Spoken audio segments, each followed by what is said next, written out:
Nous allons parler aujourd'hui de la limérance. C'est un concept que vous avez peut-être entendu sans réellement savoir de quoi il s'agit. C'est un amour pour l'autre qui a une forme de fantasme sur ce que pourrait être notre relation. Si ce n'est pas clair, je vous donne un exemple qui est extrêmement simple. Admettons que vous ayez été en couple avec une personne pendant longtemps, que vous ayez éventuellement une rupture à la fin ou des disputes. Tu peux arriver dans une situation où tu te dis « c'est l'homme de ma vie » ou « c'est la femme de ma vie », on est fait pour être ensemble, sauf qu'une autre partie de ton cerveau te dit autre chose, il te fait réaliser que vous n'êtes pas ensemble. C'est l'homme de ma vie qui est un statut, qui est quelque chose qui est clair dans ta tête, mais on n'est pas ensemble. Il y a comme une espèce d'incohérence là-dedans. Si c'était vraiment l'homme de ma vie, on devrait être ensemble. On va voir aujourd'hui la différence entre ce qui s'appelle l'amour et donc la limérance, et ça pourrait expliquer pas mal de choses dans votre vie, dans votre couple aussi, dans votre rupture également. Et c'est un concept qui est assez perturbant lorsqu'on découvre ce que c'est, parce que pour ma part, en l'occurrence, je pense que j'ai été là-dedans pendant une majeure partie de ma vie. Avant de démarrer, si vous le souhaitez, abonnez-vous à cette chaîne. Il y a aussi un quiz qui s'appelle « Quelles sont mes chances de récupérer mon ex ?» Et si vous le souhaitez, contactez-nous, il y a un lien qui est juste en dessous. Commençons par la définition officielle de la limérance. C'est un état d'esprit qui résulte d'une attirance romantique pour une autre personne et qui comprend généralement des pensées et des fantasmes obsessionnels. Je sais ce que vous allez me dire, Antoine, je ne suis pas fou, je n'ai pas de pensée obsessionnelle. On en reparle dans un instant avec des exemples. Et un désir de mener ou de maintenir une relation avec l'objet de ton amour et de voir ses sentiments devenir réciproques. Alors, tu peux te dire, qu'est-ce que ça a à voir avec moi ? J'aime vraiment cette personne, je veux que ça se passe bien, je suis prêt à me battre pour réussir ce couple-là. Je ne suis pas fou, je ne suis pas folle, je me connais assez bien, je suis quelqu'un d'équilibré, je n'ai pas de fantasmes bizarres dans ma vie. On est fait pour être ensemble et je suis une personne réaliste. C'est probablement ça que tu te dis aujourd'hui. Pour autant, je vais te démontrer que tu es probablement dans une forme de limérance aujourd'hui si jamais tu n'as pas fait un effort pour changer ceci. Commençons par l'attirance physique, ce qui est probablement ce qui caractérise le début de chacune des relations, qu'on le veuille ou pas. On rencontre une personne qui nous plaît, ou en tout cas, ce serait possible que ça se passe avec elle. Tu as envie de te connecter avec cette personne, et il y a quelque chose qui est absolument sain et humain, c'est naturel.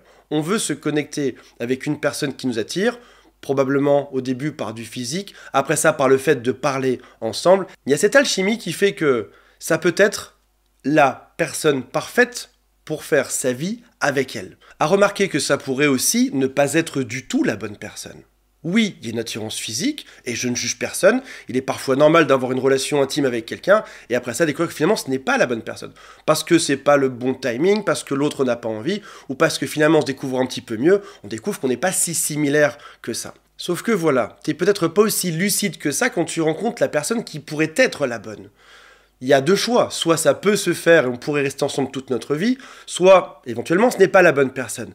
Mais il y a quelque chose au fond de toi qui te fait préférer cette piste. Je préfère penser que c'est l'amour de ma vie. Peut-être même une forme d'anxiété en toi, ou une forme de dépendance affective. J'aimerais que ce soit la personne de ma vie. Ou parce que tu es positif ou positive. Je suis tellement positif que je suis sûr qu'ensemble, on va pouvoir réussir plein de choses. Et là, on est déjà sur un début de limérance. On a tous en nous un fantasme de partenaire idéal. Si ça se trouve, cette personne en face de moi va cocher toutes les cases. Dans ta tête, tu as prédéfini une liste de choses que l'autre doit être et ne doit pas être. Et plutôt que d'apprécier cette personne pour qui elle est, plutôt que de te connecter à un niveau émotionnel ou même logique, tu es plutôt en train de fantasmer une image interne de cette personne. En l'occurrence, sur 10 phrases que l'autre te dit, tu vas juste garder les 2-3 phrases qui t'arrangent. Les autres phrases qu'il t'a dit, tu mets ça de côté. Tu dis c'est pas grave, on réglera ça plus tard. On arrive déjà sur le concept de la limérance. Je préfère fantasmer l'image de quelqu'un qui serait la bonne personne plutôt que d'ouvrir les yeux et d'être juste réaliste sur le fait que peut-être que c'est la bonne personne, peut-être que ça ne l'est pas. Dans ma tête, j'ai des visions, comme toi, j'imagine. T'imagines probablement un mariage, ou en tout cas une superbe relation, où on rigole, où on part en vacances, mais t'as déjà toutes ces images qui sont prédéfinies en toi, et qui n'attendent qu'une seule chose, c'est d'être réalisées. Sauf qu'en réalité, peut-être que l'autre en face de toi n'est pas prêt à réaliser les mêmes choses que toi. Tu parles de mariage, peut-être que l'autre n'a pas envie de mariage. Tu parles de vacances, peut-être que l'autre n'aime pas les vacances en face de toi. Alors encore une fois, quand on entend ça, la réponse logique c'est non. Je suis une personne saine, je sais voir la réalité et je ne me fais pas avoir par ce genre de choses. Oui, bien sûr, Antoine, j'ai des rêves en moi, je sais globalement ce que je veux, mais je sais aussi m'adapter à la personne que j'ai en face de moi. Scientifiquement, en tout cas, si on n'a pas fait ce travail sur soi, on est plutôt câblé pour avoir de la limérance que pour avoir un vrai amour sain et connecté. Admettons que dans une journée, l'autre en face de toi t'envoie 1 million de signaux. Comme par exemple, parfois un signal, ça peut être une odeur, ça peut être un ton de la voix, ça peut être une façon de te regarder, une façon de te parler, ça peut être les mots qu'il va utiliser, ça peut être les choix de vie qu'il va faire dans la journée. Sur ces 1 million de signaux, tu ne vas récupérer que les signaux qui t'arrangent, qui collent avec ton narratif interne, avec tes rêves et tes fantasmes de relation, pour que ce soit cohérent. Ton cerveau adore la cohérence, c'est une machine à créer de la cohérence, tu vas donc récupérer juste les quelques signaux sur 1 million qui vont dans ton sens. Si jamais tu as un doute là-dessus, l'exemple le plus simple, c'est tu es dans une relation qui ne fonctionne pas de manière évidente, tes amis extérieurs te le disent, ils te préviennent qu'il y a un problème, toi tu dis non, je ne comprends pas, oui il y a quelques problèmes, mais tout ça, ça peut s'arranger.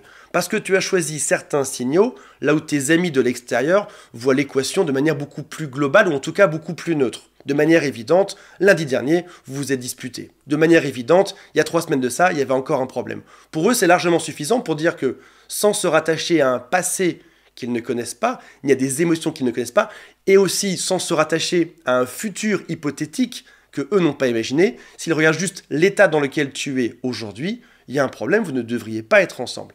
Là où ton cerveau va se rattacher sur tout le passé que vous avez eu, éventuellement même sur les émotions que vous avez eues en tout début de relation, que eux ne connaissent pas. Tu as vécu un truc qui était génial pendant les 2-3 mois de phase de lune de miel, ils ne connaissent pas ça. Tu es toujours rattaché à ça, peut-être à ce rêve, et aussi à un futur qu'on peut avoir ensemble, si seulement on résolvait les 2-3 problèmes qu'on avait actuellement. Voici d'autres cas de limérance que j'ai vécu personnellement, c'est typiquement rencontrer quelqu'un, pour moi en l'occurrence une femme, et de se dire « cette femme est beaucoup trop bien pour moi ». Quand je dis elle est beaucoup trop bien, en réalité je suis plutôt en train de projeter quelque chose sur sa vie et sur ma vie, plutôt que de créer une vraie connexion authentique avec elle pour découvrir qui est réellement cette personne. Parce que si je creuse un peu, si je suis logique et si je mets de côté mes émotions, cette personne est juste peut-être adaptée à moi, ou peut-être pas du tout, quel que soit son statut social, sa richesse, son physique ou n'importe quoi d'autre. On peut aussi penser parfois, je ne suis pas assez bien pour l'autre. Encore une fois, si on n'a pas vérifié, si on ne regarde pas au quotidien ce qu'il se passe réellement comme interaction, si on ne crée pas cette connexion émotionnelle, pourquoi est-ce qu'on serait trop bien, pas assez bien?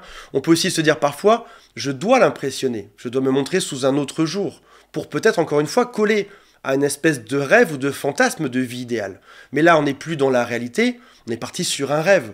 Je dois l'impressionner pour qu'elle ait ou pour qu'il ait une autre image de moi, parce que dans mes rêves, cette personne-là est parfaite. Sauf que tu es en train de rêver sa vie à lui, et tu es aussi en train de rêver ta vie à toi là-dedans. Il n'y a plus rien qui touche à la réalité. À ce moment-là, tu es en train de juger une image plutôt que d'écouter réellement cette personne. Tu essayes de te raccrocher à un rêve plutôt que d'être dans une forme de réalité. Et c'est ce qui va causer cette fameuse différence dans ta tête qui n'est pas très agréable. Je rêve de quelque chose, mais en l'occurrence, j'ai quelque chose d'autre. Avec forcément des déceptions et des incompréhensions. Tu t'étais créé un narratif dans ta tête sur la manière dont la relation devait se passer, sauf que l'autre n'est pas en train de respecter le scénario. Sauf que le scénario, tu l'as peut-être fait toute seule. Peut-être que lui n'avait pas adhéré à ce scénario.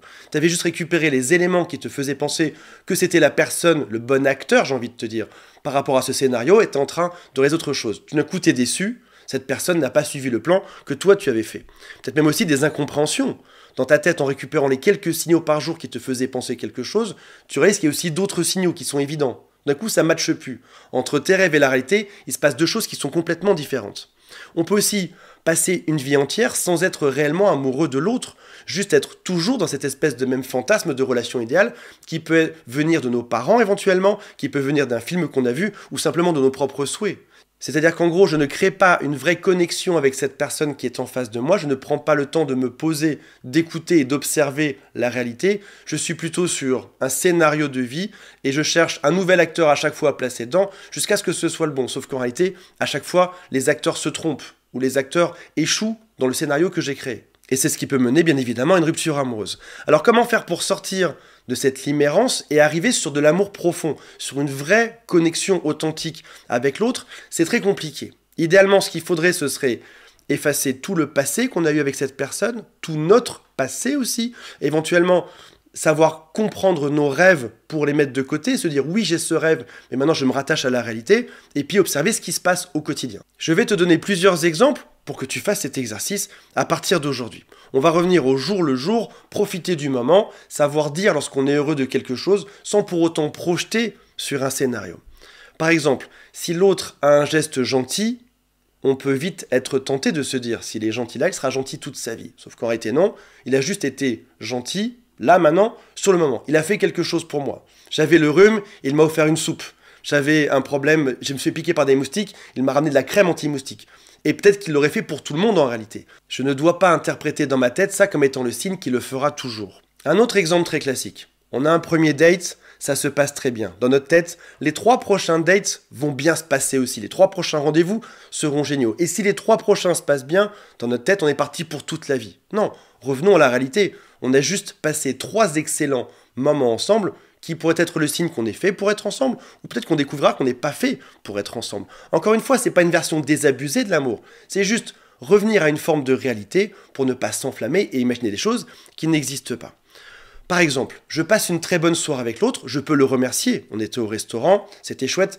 Merci pour cet excellent moment. Sans forcément penser ni même lui dire, on sera tellement heureux ensemble toute notre vie. On est fait pour être ensemble. Non, c'est juste être à deux au restaurant un soir. Donc c'est arrêter de présupposer que si un événement se passe bien, alors tous se passeront bien.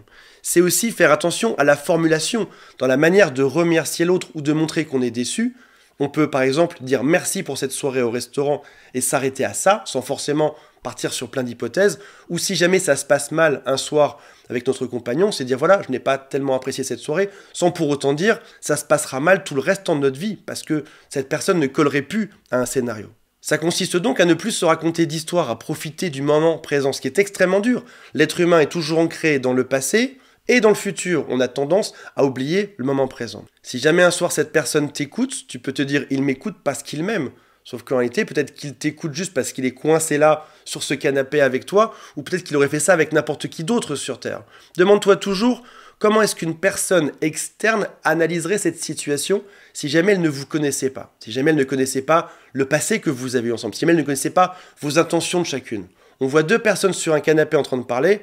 Une personne externe, des spectateurs pourraient dire ce sont juste 2 amis qui parlent. C'est juste 2 amis qui passent un bon moment ensemble et qui sont là pour profiter de l'instant. Il faut donc arriver à se raccrocher de manière logique à ce qui arrive plutôt que de projeter ce qui va arriver par la suite. Et toujours se demander si une personne externe voyait ceci, quelle serait son interprétation de la séquence. Voilà mes amis, j'espère que ça vous a intéressé. Je rappelle qu'il y a 2 liens en dessous. Le premier, c'est quelles sont mes chances de récupérer mon ex, qui est un tout petit quiz. Le deuxième, c'est pour contacter mon équipe. Et on se retrouve très bientôt. Salut à tous, bye.